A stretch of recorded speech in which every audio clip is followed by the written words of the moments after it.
Larry Taylor here with the Word in Focus, doing a little series of short videos that I call Myth Busters.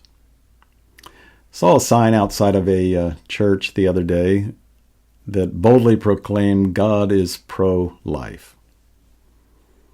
Now, that's not a myth. I believe that that is true. I believe that God is on the side of life. In the context of this particular church, what they meant by that sign is that God is anti-abortion. I personally do believe that it grieves the heart of God when people have abortions simply because they don't want to bother having children, when there isn't any medical reason, when there isn't any pressing problem. I would much prefer that we had a system of inexpensive adoption that would provide homes for every child. I do not believe, however, as a privileged white male, that I have the right to demand anything of a woman with respect to her body. It's easy for me to be anti-abortion. I will never be personally faced with that situation.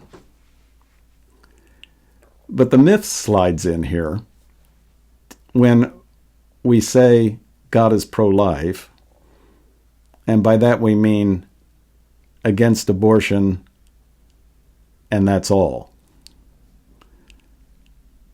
I'm much more pro-life than most pro-life people. I do believe that God is pro-life.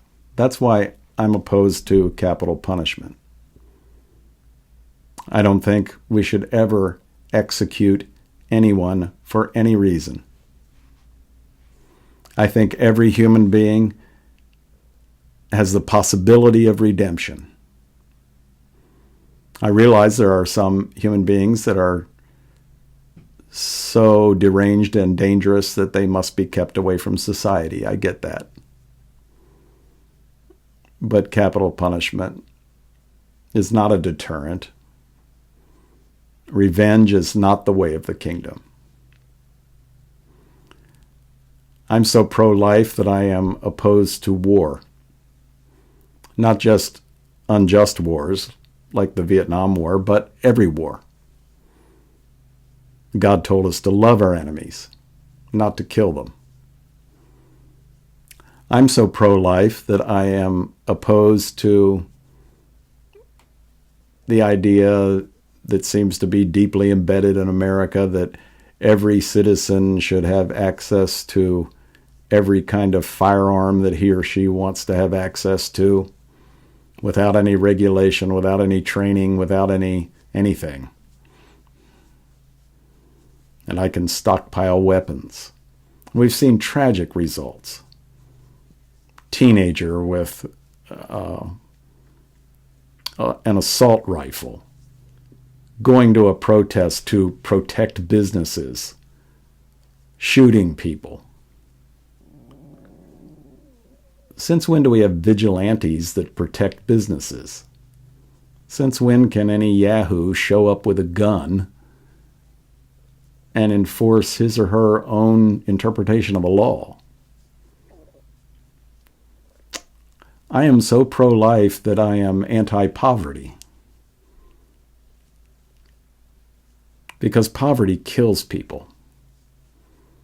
I want to eliminate food deserts. I want everybody to have affordable, safe housing, permanent housing. I want everybody to have clean air to breathe. I'm so pro-life that I'm a strong environmentalist, because we are polluting the planet and we are killing each other, we're killing ourselves, and we're killing the creatures that God created. The whole planet is crying out, I can't breathe. The oceans are the lungs of planet Earth, and we are choking it to death with plastics. And the oceans, our very lungs of existence, are crying, get your knee off my neck, I can't breathe. I am so pro-life that I am strongly opposed to racism. I find solidarity with my Native American and African American, Mexican American friends and neighbors. I'm so pro-life that I believe we should have health care, high quality, good health care, available for every person who lives in the United States of America.